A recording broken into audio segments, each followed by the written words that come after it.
সম্মানিত উপস্থিতি, আমি আল্লাহ পাক রব্বুল আলামিনের কুরআনুল কারীম হইতে সূরা আহজাবের ৭০ হইতে ৭১ নম্বর আয়াতে কারিমা তেলাওয়াত করেছি। এই আয়াতে কারিমার উপরে আমি কিছুক্ষণ আলোচনা করব, আলোকপাত করব। আল্লাহ পাক রব্বুল আলামিন যদি আমাদের সকলকে শোনার তৌফিক দান করেন তাহলে আমরা শুনতে পারবো, বলার তৌফিক দান করলে আমরা বলতে পারবো। কথা ঠিক নেবে ঠিক? কাজী আল্লাহ পাক রব্বুল আলামিন আমরা যাহা কিছু বলবো এবং যাহা কিছু শুনবো উভয়ের উপরে শোনা এবং আমল করার তৌফিক দান করে। সবাই বলে আমিন। আল্লাহ পাক রব্বুল আলামিন এই সূরার ভিতরে, এই সূরার মধ্যে ইরশাদ করেন, ইয়া আইয়ুহাল্লাযীনা আমানুত্তাকুল্লাহা ওয়া কুলু কাওলান সাদীদা ইউসলিহ লাকুম আমালাকুম ওয়া ইয়াগফির লাকুম যুনুবাকুম। ইয়া আইয়ুহাল্লাযীনা আমানু, হে ঈমানদার গণেরা, ইয়া আইয়ুহাল্লাযীনা আমানুত্তাকুল্লাহ ইত্তাকুল্লাহ, হে ঈমানদার গণেরা তোমরা আল্লাহকে কি করো? ভয় করো, আল্লাহকে ভয় করো। ওয়াকুলু কাওলান সাদীদা, এবং সঠিক সত্য কথা বলো, সঠিক সত্য কথা বলো। আল্লাহ পাক রব্বুল আলামিন ঈমানদারদেরকে, মুমিনদেরকে সত্য কথা বলতে বলছেন। এই আয়াতের মধ্যে ইরশাদ করছেন, যদি তুমি সত্য কথা বলো তাহলে কি হবে? ওয়াকুলু কাওলান সাদীদা ইউসলিহ লাকুম আমালাকুম ওয়া ইয়াগফির লাকুম যুনুবাকুম, তাহলে তোমার আমলকে সংশোধন করে দিবে। জোরে বলি সুবহানাল্লাহ। তোমার আমলকে সংশোধন করে দিবে এবং তোমার গুনাহকে মাফ করে দিবে। তোমার আমলকে সংশোধন করে দিবে এবং গুনাহকে মাফ করে দেওয়া হবে সঠিক কথা বললে, সত্য কথা বললে। আল্লাহ বলছেন সত্য কথা বলতে। নবী আলাইহিস সালাতু ওয়াস সালাম ইরশাদ করেন, আস-সিদকু ইউনজি, সত্য হইল মুক্তি দেয়।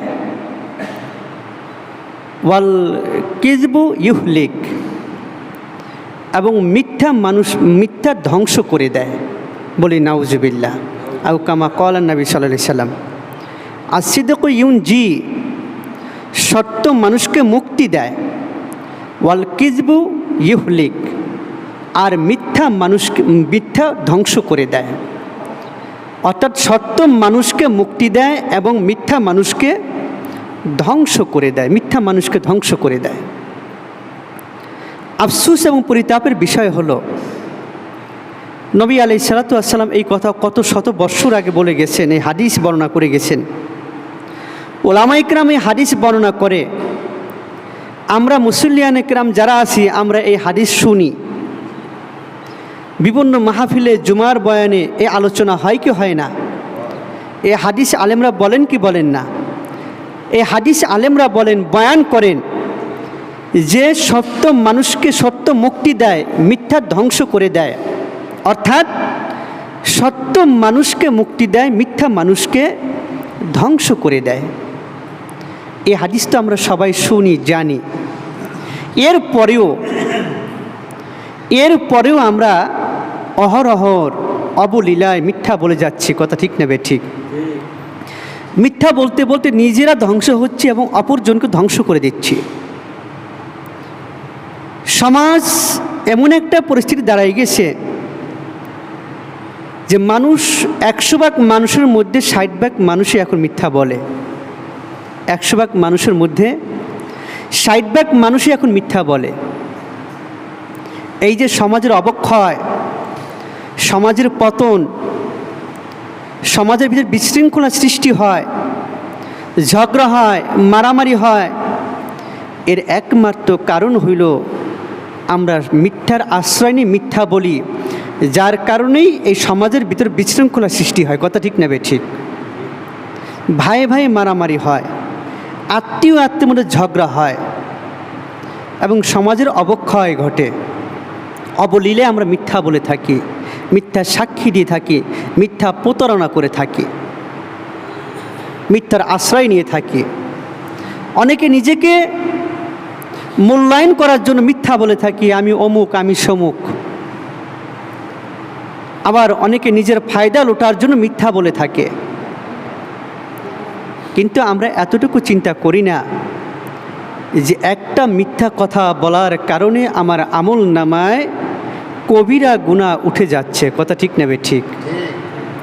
একটা মিথ্যা কথা বলার কারণে আমার আমল নামায় কবিরা গুনাহ উঠে যাচ্ছে, যে গুনাহ তাওবা ছাড়া মাফ হয় না।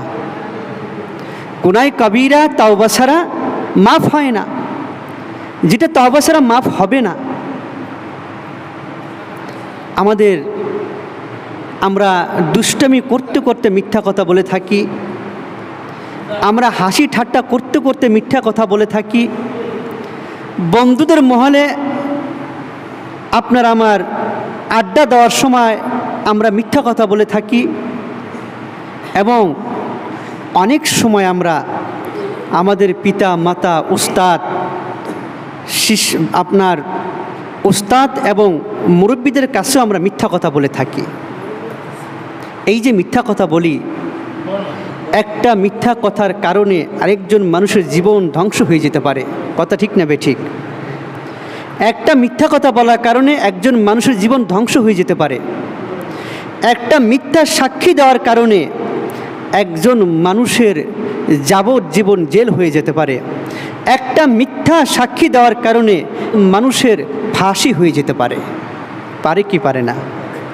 এবার বলুন তো, আপনার মিথ্যা কথা বলার কারণে একজন মানুষের পুরা পরিবার, একজন লোকের পুরা পরিবার ধ্বংস হয়ে গেল, একজন মানুষের পুরা জীবন নষ্ট হয়ে গেল, এবং সমাজের ভিতরে অবক্ষয় ঘটল, সমাজের মধ্যে বিশৃঙ্খলা সৃষ্টি হলো। কিন্তু আমরা তো মুসলমান। কথা ঠিক না ঠিক? আমরা তো মুসলমান। দেখুন, এই মিথ্যা তো বলবে কাফের মুশরিকরা, মিথ্যা বলবে বেধর্মীরা, যারা দিন বুঝে না, ইসলাম বুঝে না, তারা মিথ্যা বলবে।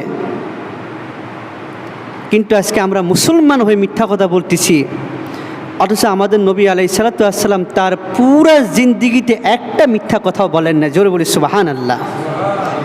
তার পুরা জিন্দিগিতে একটা মিথ্যা কথাও তিনি বলেন নাই। নবীজির জিন্দিগিতে মিথ্যা কথা তালাশ করে পাওয়া যাবে না। এজন্য তাকে আল আমিন বলা হতো, বিশ্বাসী বলা হতো। আর এমন একটা জমানা ছিল, সেই জমানায়, আগেরকার জমানায় কাফের মুশরিকরাও মিথ্যা বলতেন না। নবী আলাইহিসসালাতু ওয়াসসালাম যখন দ্বীনের দাওয়াত দিয়ে রোম সম্রাটের কাছে চিঠি পাঠালেন, রোম সম্রাট এই চিঠি পাওয়ার পরে তার সভাসদে যখন বসেছেন, আলোচনা করতেছেন, তখন তিনি নির্দেশ করলেন, দেখো তো কোনো ওই কুরাইশ বা ওই আরবের কাউকে পাওয়া যায় কিনা, যেখানে মুহাম্মদ থাকে, মক্কার কাউকে পাওয়া যায় কিনা, আমার কাছে নিয়ে এসো। তখন আবু সুফিয়ান রাদিয়াল্লাহু তাআলা আনহু, তিনি মুসলমান হন নাই, তিনি কাফের ছিলেন সেই সময়। আবু সুফিয়ান রাদিয়াল্লাহু তাআলা আনহু ব্যবসার খাতিরে রোমে গিয়েছিলেন, তাকে পেয়ে রোম সম্রাটের দরবারে নিয়ে আসছে। তখন রোম সম্রাট আবু সুফিয়ান রাদিয়াল্লাহু তাআলা আনহুকে জিজ্ঞেস করতেছিলেন, সেই সময় তখন কাফের ছিল, যে মুহাম্মদ নবী দাবি করে, যে মুহাম্মদ নবী দাবি করে, তার বংশ পরিচয় কি, তার কেমন বংশ কেমন? তখন আবু সুফিয়ান বলেছিলেন যে তিনি উঁচু বংশের লোক এবং আরবের শ্রেষ্ঠ বংশের লোক। জোরে বলি সুবহানাল্লাহ। উঁচু বংশ এবং আরবের শ্রেষ্ঠ বংশ। তখন রোম সম্রাট বলেছিলেন যে নবীরা উচ্চ বংশেরই হয়ে থাকে। জোরে কোন সুবহানাল্লাহ। নবীরা উচ্চ বংশেরই হয়ে থাকে। তখন বলেছিলেন, আরেকটা প্রশ্ন করেছিলেন যে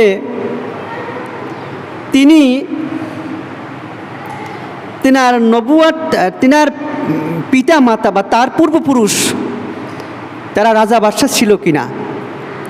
আবু সুফিয়ানকে জিজ্ঞেস করতেছে কে? রোম সম্রাট, যে তার পূর্বপুরুষ রাজা বাদশাহ ছিল কিনা। আবু সুফিয়ান বললেন, না, তার পূর্বপুরুষ রাজা বাদশাহ ছিলেন না। রোম সম্রাট এই প্রশ্ন কেন করলেন? এই জন্য করলেন যে যদি তার পূর্বপুরুষ রাজা বাদশাহ থাকতো, তাহলে তিনি সেই তার পূর্বপুরুষদের ক্ষমতা দখল করার জন্য নবুয়ত দাবি করতেছে। পূর্বপুরুষদের ক্ষমতা দখল করার জন্যে, সিংহাসন দখল করার জন্য নবুয়ত দাবি করতেছে। 3 নম্বর প্রশ্ন করেছিল যে তিনি নবুয়ত দাবি করার আগে কখনো কি মিথ্যা কথা বলেছেন? আবু সুফিয়ান বলছেন, না, তিনি কোনোদিন মিথ্যা বলেন না। জোরে বলি সুবহানাল্লাহ। তিনি কোনোদিন মিথ্যা বলেন না। আবু সুফিয়ান কিন্তু কাফের, সে কিন্তু তখন নবীর দুশমন। দেখেন, 74 নম্বর প্রশ্ন করেছিল যে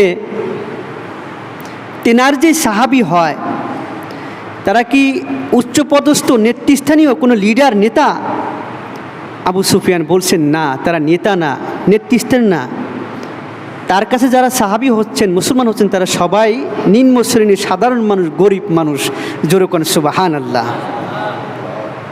রোম সম্রাট বললেন, হ্যাঁ, নবীদের প্রথম দিকে দাওয়াতে এই নিম্ন শ্রেণীর মানুষেরাই তাদের সাহাবি হয়। জোরে কোন সুবহানাল্লাহ। তাদের অনুসারী হয়, অর্থাৎ নবীর অনুসারীরা প্রথম দিকে নিম্ন শ্রেণীর গরিবরা অনুসারী হয়। যেমন হযরত বেলাল রাদিয়াল্লাহু তাআলা আনহু হতে শুরু করে যত নরম গরিব সাহাবীরা সর্বপ্রথম কি হয়েছে? মুসলমান হয়েছে। এরপর ৫ম নম্বর প্রশ্ন করেছিলেন যে তোমাদের মধ্যে যখন যুদ্ধ হয়, যুদ্ধের ফলাফল কি হয়? আবু সুফিয়ান বলেছিলেন, কখনো তিনি বিজয় হন, কখনো আমরা বিজয়ী হই। তখন বদর এবং উহুদের যুদ্ধ সংগঠিত হয়েছিল। তখন রোম সম্রাট বলছেন, হ্যাঁ, নবীদের বেলা এইরকমই হয়। জোরে কোন সুবহানাল্লাহ। আবু সুফিয়ান বলেছিলেন, যখন মুসলমান হয়েছিলেন তখন বলেছিলেন যে আমি এতবার চেষ্টা করেছিলাম, এতবার, যে আমি মুহাম্মাদের নামে কিছু গুজামিল দিয়ে দেই, মিথ্যা কথা বলে দেই। যেহেতু মুহাম্মদ আমাদের দুশমন, আমাদের বাপ দাদার ধর্মকে ধ্বংস করে ফেলতেছে, নতুন ধর্ম নিয়ে আসছে, কিছু গুজামিল দিয়ে দেই, মিথ্যা কথা বলে দেই। এত চেষ্টা করার পরেও আমার জবান দা একটা মিথ্যা কথাও বের হয় নাই। জোরে কোন সুবহানাল্লাহ। অর্থাৎ রোম সম্রাট যেই প্রশ্ন করতেছে, এই প্রশ্নের মধ্যে গোজামিল দেওয়ার কোনো সুযোগ ছিল না আমার। আর আমিও মিথ্যা কথা বলতে পারি নাই, একটা মিথ্যা কথাও বলতে পারি নাই। তাহলে বোঝা গেল সেই সময় কাফের মুশরিকরাও কিন্তু মিথ্যা কথা বলতে পারত নিজের মর্যাদার কারণে, নিজের আত্মমর্যাদার কারণে, যে মিথ্যা বললে মানুষ আমাকে ছোট বলবে। কিন্তু দেখেন, আজকে তো মুসলমান আমরা যারা মুসলমান, যারা মানুষকে দাওয়াত দিবে, সত্যের দিকে মানুষকে দাওয়াত দিবে, সত্যের দিকে কাফেরদেরকে দাওয়াত দিবে, হিন্দুদেরকে দাওয়াত দিবে, বৌদ্ধদেরকে দাওয়াত দিবে, খ্রিস্টানদেরকে দাওয়াত দিবে, আমাদের চরিত্র দেখে কাফের মুশরিক মুসলমান হবে। কিন্তু আফসোসের বিষয় হলো আজকে আমাদের চরিত্র দেখলে কাফের মুশরিকরা ছিছি করে। কথা ঠিক নেবে? ঠিক, ছিছি করে, লজ্জায় মাথা নিচু হয়ে যায় যে একজন মুসলমান মিথ্যা কথা বলতে পারে। আমি এক কিতাবে পড়েছিলাম, এক আল্লাহওয়ালাকে কেউ রহস্য করে বলছিল যে আপনার বিবি ইন্তেকাল করছে, অথচ তিনি ঘরে, তিনি তো কান্নাকাটি করে গড়াগড়ি করতেছেন। ওনার বিবি বলতেছেন, আপনি কান্নাকাটি করেন কেন? তুমি বলে ইন্তেকাল করছে। কো আমি তো ইন্তেকাল করি নাই। আপনি শুনলেন কার থেকে? লোকেরা বলল, একজনে বলল, তাতে বিশ্বাস করলেন?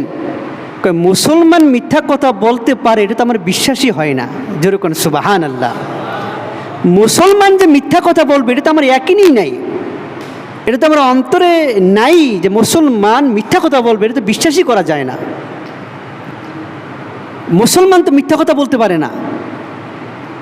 মুসলমান হইল আল্লাহর গোলাম, নবীর উম্মত, সদা সর্বদা সত্য বলবে, সত্যর দিকে মানুষকে ডাকবে, দিনের দিকে মানুষকে ডাকবে, ভালোর দিকে মানুষকে আহ্বান করবে। তার জবান দিয়ে কখনো মিথ্যা বের হবে না। তার নামই হইল মুসলমান। কথা ঠিক না ঠিক? তার নামই হইল মুসলমান। এজন্য অল্প সময়ের মধ্যেই অর্ধ বিশ্বকে জয় করেছিলেন মুসলমানেরা, অর্ধ বিশ্ব জয় করেছিলেন মুসলমানরা অল্প সময়ের মধ্যেই। নিজের চরিত্র, নিজের সুন্দর আচরণ, নিজের সত্য কথা, ভালো ব্যবহার দিয়ে মুসলমানরা অল্প সময়ের মধ্যে অর্ধ বিশ্বকে জয় করেছিলেন। জোরে কোন সুবহানাল্লাহ। এবং বিশ্বের আনাচে কানাচে ইসলাম ছড়িয়ে ছিটিয়ে পড়েছিলেন। বিশ্বের আনাচে কোনাচে ইসলাম ছড়িয়ে ছিটিয়ে পড়েছিল, আর মানুষ সানন্দে ইসলাম গ্রহণ করতেছিলেন। জোরে কোন সুবহানাল্লাহ। কারণ কি? কারণ হইল মুসলমানদের চরিত্র দেখে, মুসলমানদের ব্যবহার দেখে, মুসলমানদের ভালোবাসা দেখে, মুসলমানদের আমল দেখে, মুসলমানদের আখলাক দেখে, মুসলমানদের মুআমালাত মুআশারাত দেখে বৌদ্ধরা, হিন্দুরা, কাফের, মুশরিকরা ঝাঁকে ঝাঁকে মুসলমান হয়েছিল। জোরে কোন সুবহানাল্লাহ। আর আজকে তো মুসলমান দেখলে অন্য যারা বেধর্মী আছে তারা আপনার মনে করে যে আমাদের ধর্মই আমরা শান্তিতে আছি। কথা ঠিক নেবে ঠিক। একজন মুসলমানের ওজনে কম দেয়, ধোঁকা দেয়, আপনার মালের মধ্যে খারাপই দেয়, এবং যত বেচা কিনার মধ্যে ভেজাল ঢুকাইয়া দেয়। এটা তো একসময় কল্পনার বাইরে ছিল। কথা ঠিক নেবে ঠিক। এগুলো তো একসময় কল্পনার বাইরে ছিল, ইম্পসিবল, এগুলো সম্ভবই ছিল না মুসলমানের ধারা। নবী আলাইহিস সালাতু ওয়াস সালামের চরিত্র কী ছিল, তার আখলাক দেখে, তার চরিত্র দেখে মানুষ মুসলমান হয়েছে। ইহুদি নাসারারা, বিভিন্ন বেধর্মীরা, বেজাতিরা তার চরিত্র দেখে মুসলমান হয়েছে। যুদ্ধের মাধ্যমে ইসলাম জয় হয় নাই, যুদ্ধের মাধ্যমে ইসলাম জয় হয় নাই। ইসলাম জয় হয়েছে ভালো আচরণের কারণে। জোরে কোন সুবহানাল্লাহ। সুন্দর ব্যবহারের কারণে ইসলাম জয় হয়েছে। ইসলাম কখনো তলোয়ারের মাধ্যমে জয় হয় নাই। ইসলাম বিশ্বে কালিমার পতাকা তলোয়ারের মাধ্যমে উড়ায় নাই। ইসলাম কালিমার পতাকা উড়াইছে বিশ্বে, পৃথিবীর জমিনে একমাত্র চরিত্রের মাধ্যমে, সুন্দর ব্যবহারের মাধ্যমে। আপনারা শুনেন নাই, এক বুড়িমা আপনার নবী আলাইহিস সালাতু ওয়াস সালামের ভয়ে মক্কা ছেড়ে চলে যাইতেছে। নবী আলাইহিস সালাতু ওয়াস সালামের সাথে দেখা হয়েছে। বুড়িমা কোথায় যান? অমুক জায়গায় চলে যাচ্ছি। সাথে আপনার গাট্টি, বস্তা, খুব ওজন। আল্লাহ রসুল বলেন, আপনার তো যেতে খুব কষ্ট হচ্ছে মনে হয়। হ্যাঁ, আমাকে একটু দেন না, আমি আপনাকে একটু সহযোগিতা করি। বাবা নাও। নবী আলাইহিস সালাতু ওয়াস সালাম ওই বুড়ির আপনার গাট্টি, আপনার ব্যাগ নবীজির কাঁধে নিছেন, কাঁধে নিয়ে হাঁটতেছেন, আর বুড়িমা কথা বলতেছেন। নবী আলাইহিস সালাম জিজ্ঞেস করে, বুড়িমা কেন যাচ্ছেন, কোথায় যাচ্ছেন? কই দেশ ছেড়ে চলে যাচ্ছে। কেন? কারে জানো না, আবদুল্লাহর ছেলে মোহাম্মদ কি একটা নতুন ধর্ম নিয়ে আসছে, আমাদের বাপ দাদা ধর্মকে বিলুপ্ত করে দিচ্ছে। এই মোহাম্মদের জ্বালায় টিকতে পারি না, মোহাম্মদের সামনে যেন না পড়ে যায়, সে যেন আমাদের કોઈ দাওয়াত না দিতে পারে আমাকে, এই জন্য ওর ভয়ে পালাই যাইতেছি। মজার বিষয় না? আচ্ছা, নবীজির সাথে সাথে হাঁটতেছেন না, নবীজি কথা শুনতেছেন, বুড়িমাও হাঁটতেছেন, কথাও বলতেছেন, নবীজি কিছুই বলতেছেন না। নবীজিকে এইভাবে কথা বলতে বলে যাচ্ছেন। বুড়িমা বলতেছে, বাবা তুমি কত সুন্দর একজন ছেলে, কত সুন্দর, তুমি আমাকে কত কষ্ট করে এই বোঝা বহন করে নিয়ে যাচ্ছ। তোমার মতো এরকম সন্তান যদি আরবে হতো, আমাদের এলাকায় হইতো, তার কতই না ভালো হতো। জোরে কোন সুবহানাল্লাহ। তোমার মতো এমন লোক যদি আমাদের প্রতিটা ঘরে ঘরে সব জায়গায় থাকতে, এরকম কতই না ভালো হতো। যখন তাকে গন্তব্যস্থলে পৌঁছেই দিছেন, তখন বুড়িমা বলতেছে, তোমাকে তো চেনলাম না বাবা, তোমার পরিচয়টা দাও তো। বলো, বুড়িমা আমি হলাম সেই আবদুল্লাহর ছেলে মোহাম্মদ। জোরে কোন সুবহানাল্লাহ। সুবহানাল্লাহ, সুবহানাল্লাহ। কেমন কথা! মানুষে তোমার ব্যাপারে আমাকে ভুল শুনাইছে, আমি তো বুঝতে পারি না তুমি এত সুন্দর আখলাক ওলা।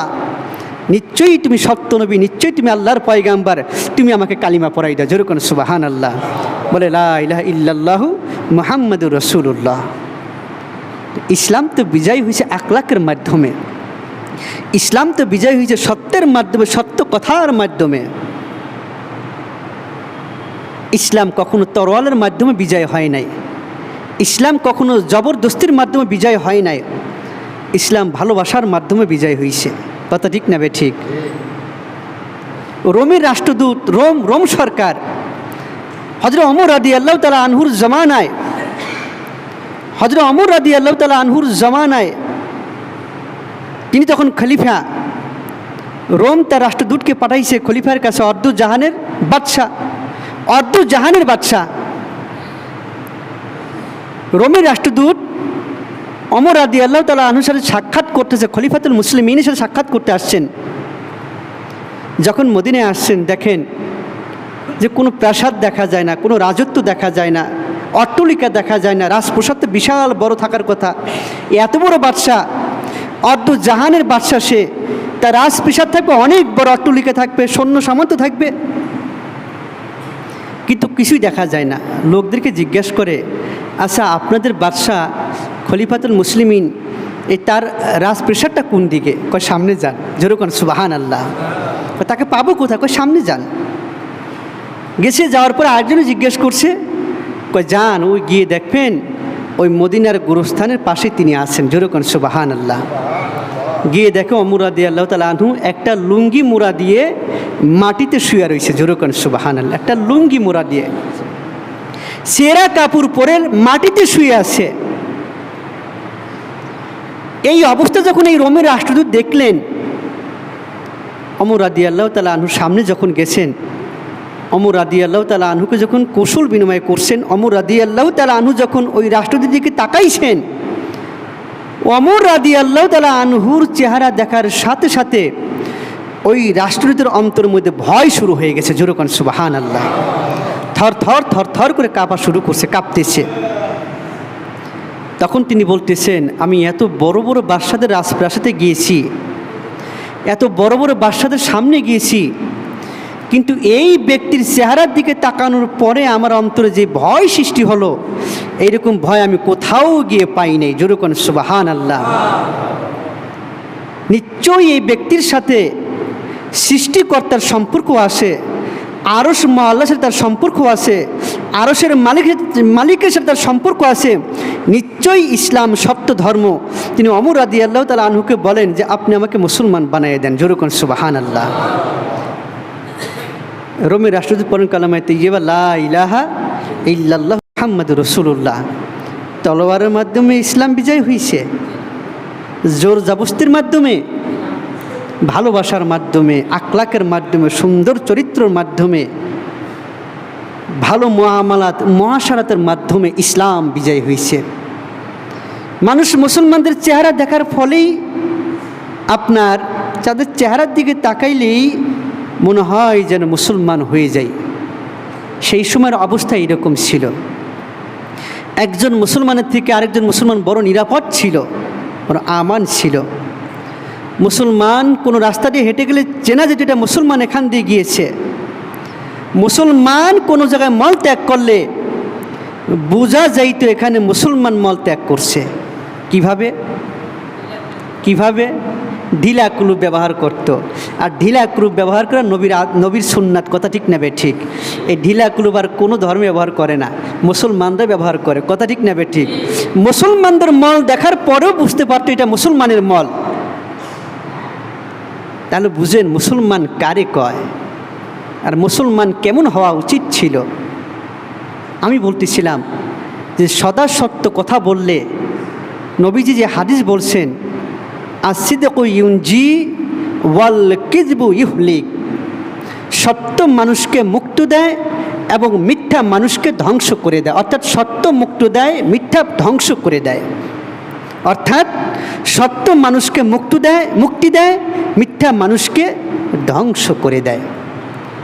যত বিপদ হোক, আপদ হোক, যখন সত্যের উপরে থাকবে আল্লাহ তাকে সেই বিপদ উতরাই নিয়ে যাবে। জোরে করে সুবহানাল্লাহ। বিপদে যে বাঁচাই দিবে। যত বড় বিপদ হোক আপনি সত্যের উপরে অটল থাকবেন, এই জবান দিয়ে মিথ্যা বলবেন না, আল্লাহ আপনাকে ওই বিপদ হইতে বাঁচাই দিবে। জোরে করে সুবহানাল্লাহ, উদ্ধার করে দিবে। যেমন উদাহরণ, তবুকের যুদ্ধের সময় মক্কার পরাজিত কাফেরেরা রোম সম্রাটের কাছে চিঠি পাঠাইছেন যে মুহাম্মদ দুনিয়াতে নাই, ইন্তেকাল করছে, মিথ্যা কথা বলছেন। এখন যদি আপনি মদিনায় আক্রমণ করেন তাহলে মুসলমানরা সমূলে পরাজিত হয়ে যাবে। রোম সম্রাট এই সংবাদ পাওয়ার পরে 40,000 সৈন্য নিয়ে মদিনার দিকে রওনা করছে। হামলা করার জন্যে। এই সংবাদ যখন রসুল্লাহ সাল্লাল্লাহু আলাইহি সাল্লামের কাছে পৌঁছল, রসুল্লাহ সাল্লাল্লাহু আলাইহি সাল্লাম মদিনার সমস্ত মুসলমানদেরকে সরাসরি নির্দেশ করলেন যে যুদ্ধের জন্য প্রস্তুত হয়ে যাও, এবং কালেকশন শুরু করে দিলেন, চাঁদা গ্রহণ করা শুরু করলেন। যুদ্ধের জন্য আপনার যে অর্থ লাগবে এই চাঁদা সংগ্রহ করা শুরু করে দিলেন আল্লাহ রসুল সাল্লাল্লাহু আলাইহি সাল্লাম। আর সেই সময় ছিল গ্রীষ্মকাল, গরমের দিন, আবার মদিনায় দুর্ভিক্ষ চলতেছিল, মানুষের আর্থিক অবস্থা খুবই খারাপ ছিল, মানুষ দুর্দশার মধ্যে ছিল, অভাব অনাটনের মধ্যে দিনকাল যাপন করতেছিল মুসলমানেরা। সেই সময় যুদ্ধের ঘণ্টা বেজে যায়। যার যা ছিল তাই দান করছে। নবী আলাইহিসসালাতু ওয়াসসালাম 30,000, কয় হাজার, 30,000 মুসলমান নিয়ে আপনার ওই রোম সৈন্যদের বিরুদ্ধে রওনা করছে। শুধুমাত্র মদিনায় কিছু মুনাফিক আর কিছু মাজুর লোক ব্যতীত সকলেই যুদ্ধে অংশগ্রহণ করছে। তার মধ্যে 3 জন সরলমনা সাহাবা, সরলমনা 3 জন সরলমনা সাহাবা, তাদেরও যুদ্ধে যাওয়ার নিয়ত আছে, কিন্তু গাফলতির কারণে যাওয়া হয় নাই, গাফলতির কারণে যাওয়া হয় নাই। একজন হলো কাব ইবনে মালিক, আরেকজন হলো হেলাল ইবনে উমাইয়া, আরেক সাহাবীর নাম হলো মুরারাহ ইবনে রাবি রাদিয়াল্লাহু তাআলা আনহু। এই 3 জন সাহাবী, তার মধ্যে কাব ইবনে মালিক রাদিয়াল্লাহু তাআলা আনহু ছিল জুয়ান, যুবক, আর ওই 2 জন ছিল বৃদ্ধ। কাব ইবনে মালিক রাদিয়াল্লাহু তাআলা আনহু এই বর্ণনা করেন, এই হাদিসটি তিনি নিজে বর্ণনা করেন যে সেই সময় দুর্ভিক্ষ ছিল, অভাব অনাটন ছিল, যার কারণে খুবই সব অসহায় ছিল। আমি একটু ভালো ছিলাম, আমার 2টা উষ্টিও ছিল। নবীজি সবাইকে বললেন, সবাই রওনা করছে। আমিও যুদ্ধে যাওয়ার জন্য একটা সাওয়ারি কিনছি, একটা উষ্টি ক্রয় করছি, মোটা তাজা। কিন্তু সেই সময় ছিল ফসল কাটার সময়, ফসল উঠছে, ফসল কাটার সময়। আমি চিন্তা করলাম যে তারা যাচ্ছে, তা আমি একটু পরে রওনা করি, ফসলগুলো একটু গুছাই। যেহেতু আমার সাওয়ারি শক্তিশালী, মজবুত, রওনা করলে আমি তাদের কাছাকাছি, তাদের সাথে আমি শরিক হয়ে যেতে পারবো। আজকাল করে এই রওনা কর্ব করি রওনা করতে পারে নাই। আর ওই 2 সাহাবীর বেলা একই ঘটনা ঘটছে। তারা চিন্তা করছে, কত যুদ্ধে তো অংশগ্রহণ করলাম, আর এখানে এত যোদ্ধা গেছে, আমরা 2-1 আমি না গেলে বোধহয় কোনো অসুবিধা হবে না। আর যাই যাচ্ছি করে আপনার যাওয়া হয় নাই। এদিকে হুজুর পাক সাল্লাল্লাহু আলাইহি সাল্লাম তাবুক পর্যন্ত পৌঁছে গেছে। রোম সম্রাট জানতে পারছেন যে মুহাম্মদ মরে নাই, তিনি জিন্দা আছেন, এবং তিনি 30,000 সৈন্য নিয়ে আসতেছেন। সেই ভয়ে রোম সৈন্যরা পলায়ন করে তারা চলে গেছে রোমে। আল্লাহ রসুল বিনা যুদ্ধে বিজয়ী বেশে মদিনায় প্রবেশ করে। জনগণ সুবহানাল্লাহ। এখন রসুল যখন মদিনায় আসছে, নবী আলাইহিসসালাতু ওয়াসসালাম তার নিয়ম ছিল, যখন মদিনায় প্রবেশ করে আগে মসজিদে প্রবেশ করে 2 রাকাত নামাজ পড়তেন, 2 রাকাত নামাজ পড়তেন।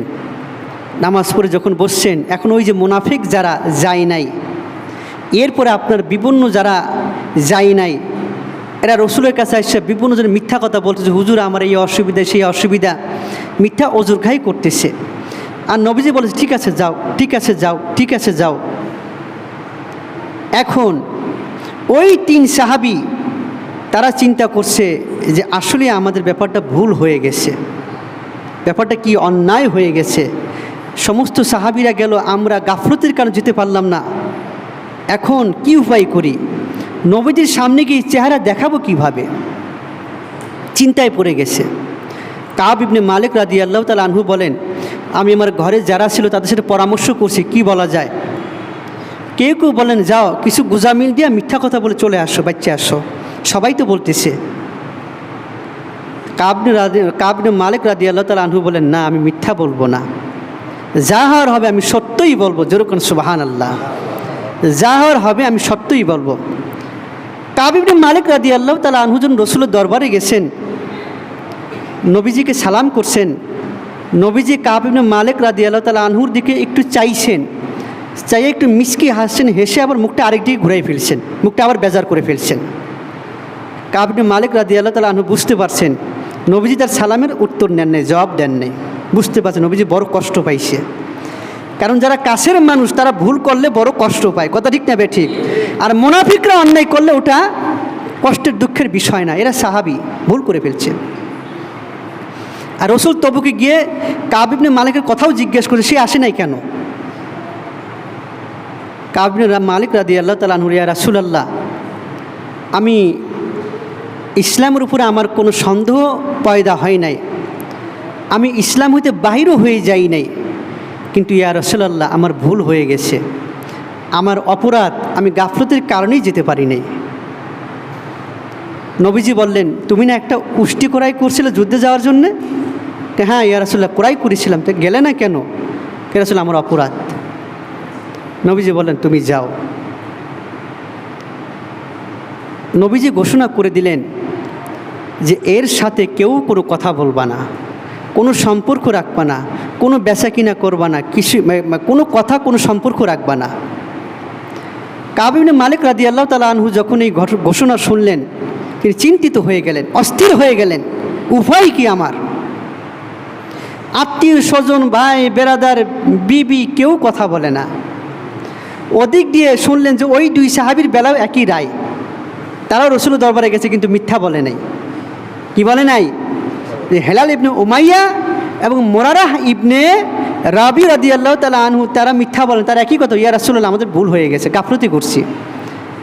13 জনের বেলায় ঘোষণা হয়েছে এদের সাথে কেউ কোনো কথা বলবা না। ওই দুজন বৃদ্ধ ছিল, ঘরে যেহেতু কান্নাকারি শুরু করছে, তওবা শুরু করছে, আল্লাহর মাবুদ ভুল হয়ে গেছে। কাব ইবনে মালিক রাদিয়াল্লাহু তাআলা আনহু বলেন, আমি জোয়ান মানুষ ছিলাম, বাজারে যাইতাম, ঘাটে যাইতাম, এখানে সেখানে যাইতাম, কিন্তু কেউ আমার সাথে কেউ কথা বলে না। দেখুন নবীজির আদেশ কেমনভাবে পালন করতো সাহাবারা, জোরে বলি সুবহানাল্লাহ। ঘরওয়ালারা পর্যন্ত কাব ইবনে মালিকের সাথে কথা বলে না, ওই দুই সাহাবীর সাথে কথা বলে। নবীজি নির্দেশ কথা বলা যাবে না। কাব ইবনে মালিক রাদিয়াল্লাহু তাআলা আনহু কান্দে আর চোখের পানি ছাড়ার বলে, হারে যদি এই অবস্থায় আমি ইন্তিকাল করি তাহলে নবীজি তো আমাকে জানাজা পড়াবে না। আর যদি নবীজি ইন্তিকাল করে তাহলে নবীজি যে নির্দেশ দিছে এই নির্দেশ কোনো মানুষ, কোনো সাহাবী কোনো দিন খেলাপ করবে না। অর্থাৎ আমি ইন্তিকাল করার আগ পর্যন্ত আমার সাথে কেউ কথা বলবে না, কথা ঠিক নেবে ঠিক? অবস্থাটা কি হবে? আমার তো উপায় থাকবে না। এরকম 40 দিন গুজরায় গেল। 40 দিন পরে নবীজি ঘোষণা করলেন যে এরা বিবিদের সাথে আপনার একসাথে থাকতে পারবে না। যখন এই কথা বলছে যে এরা বিবিদের সাথে একসাথে থাকতে পারবে না, তখন আর উপায় কি? বিবিরাও, একজনের বিবি যারা বৃদ্ধ ছিল, একজন বিবি বলছে, ইয়া রাসূলুল্লাহ আমার স্বামী বৃদ্ধ, তাকে একটু যোগান ঠোকান দেওয়ার জন্য একটু লাগে, তা তোমাকে এই অনুমতি দেওয়া হলো। ভাই কাব ইবনে মালিক তো যুবক ছিল, তার বিবি একদম তার কাছে যাতায়াত বা কথাবার্তা, একসাথে শোয়া বসা সব বন্ধ। 13 জনে কান্না শুরু করলো, তওবা শুরু করলো আল্লাহর দরবারে। এমন কান্দন শুরু করছে যে মাবুদ উপায় কি? চোখের পানিতে আল্লাহ সহ্য করতে পারেন, তাদের তওবা কবুল করছে, জোরে কোন সুবহানাল্লাহ। 50 দিনের মাথায় তাদের তওবা কবুল হয়েছে। 50 দিনের মাথায়, কয় দিনের মাথায়? 50 দিনের মাথায় তওবা কবুল হয়েছে। সূরা তাওবার 17 থেকে 19 নম্বর আয়াতে কারিমা তাদের উপর নাজিল হয়েছে, জোরে কোন সুবহানাল্লাহ। নবীজি ঘোষণা করছেন, যাও তাদের সুসংবাদ শুনিয়ে দাও, আল্লাহ তাদেরকে ক্ষমা করে দিয়েছেন, আল্লাহ তাদের তওবাকে কবুল করছেন, জোরে কোন সুবহানাল্লাহ। কাব ইবনে মালিক রাদিয়াল্লাহু তাআলা আনহু বলেন, আমি আমার ঘরের ছাদে ফজরের নামাজ পড়ার পরে দেখতেছি ঘোষণা করতেছে যে তাদেরকে ক্ষমা করে দেওয়া হয়েছে। যে ব্যক্তি সর্বপ্রথম আমাকে এই সুসংবাদ পৌঁছেছে, আমি সাথে সাথে আমার পরনের জামা তাকে দান করেছি, জোরে কোন সুবহানাল্লাহ। খুশিতে আমি আরেকটা পোশাক পরে অথচ আমার 2 জোড়া পোশাক ছিল। আরেকটা পোশাক পরে রসুলের দরবারে গেছি, গিয়ে দেখি রসুলের চেহারা খুশিতে এককালে পূর্ণিমার চাঁদের মতো উজ্জ্বল হয়ে আছে। যেরকম সুবহানাল্লাহ, রসুলের চেহারা হাস হাস করতেছে, পূর্ণিমার চাঁদের মতো উজ্জ্বল হয়ে আছে। নবীজি বলেন, তোমাকে তো আল্লাহ তোমাদেরকে ক্ষমা করে দিয়ে। যেরকম সুবহানাল্লাহ। তখন কাব ইবনে মালিক রাদিয়াল্লাহু তাআলা আনহু, ইয়া রাসূলুল্লাহ, যেই সম্পদ আমাকে ধোকায় ফেলে দিয়েছিল, এই সম্পদ আমি সব আল্লাহর রাস্তায় দান করে দিলাম। যেরকম সুবহানাল্লাহ। আল্লাহ রসুলকে সব না, কিছু তোমার জন্য রেখে দাও। তখন কিছু তার জন্য রেখে সব আল্লাহর রাস্তায় দান করে দিয়েছেন। আর ওই যে আপনার বৃদ্ধ সাহাবী ফসলের কারণে যেতে পারেন নাই, তিনি তার ওই ফসল সব আল্লাহর রাস্তায় দান করে দিয়েছেন। যেরকম সুবহানাল্লাহ। এবার বুঝুন, তখন কাব ইবনে মালিক রাদিয়াল্লাহু তাআলা আনহু বলছেন, ইয়া রাসূলুল্লাহ, সত্য বলার কারণে আজকে আমি নাজাত পেয়ে গেছি, সত্য বলার কারণে আজকে আমি মুক্তি পেয়ে গেছি, আমার তওবা আল্লাহ কবুল করেছে, আমি জিন্দা থাকা অবস্থায় কোনো দিন মিথ্যা বলবো না, সত্যই বলে যাবো। যেরকম সুবহানাল্লাহ। নবীজি বলছেন, আস-সিদকু ইউনজি ওয়াল কিযবু ইহলিক, সত্য মুক্তি দেয়, মিথ্যা ধ্বংস করে দেয়। অর্থাৎ সত্য মানুষকে নাজাত দেয়, মিথ্যা মানুষকে ধ্বংস করে দেয়। কাজী মোহতারাম হাজিরিন, আমরা মুসলমান, এই জবান দিয়ে খবরদার মিথ্যা বলবো না। মিথ্যা বলবো? মিথ্যা বলবো না। মিথ্যা বললে আল্লাহ নারাজ হয়ে যান, আল্লাহ বেজার হয়ে যান, আল্লাহ রসুল বেজার হয়ে যান। একটা মিথ্যা বললে কবিরা গুনাহ আমল নামায় উঠে যায়। কাজে আল্লাহ পাক রব্বুল আলামিন আমাদেরকে, আর মিথ্যা বলার কারণে কলবে কালো দাগ পড়ে যায়, কলবে কালো দাগ পড়ে যায়, দিল শক্ত হয়ে যায়, আমলের দিকে আপনার মন ঝুঁকবে না, গুনার দিকে মন ঝুঁকবে। কাজে আমরা মিথ্যাকে পরিহার করি, সত্যের উপর আমরা অবিচল থাকি। আল্লাহ আমাদের সকলকে আমল করার তৌফিক দান করুক।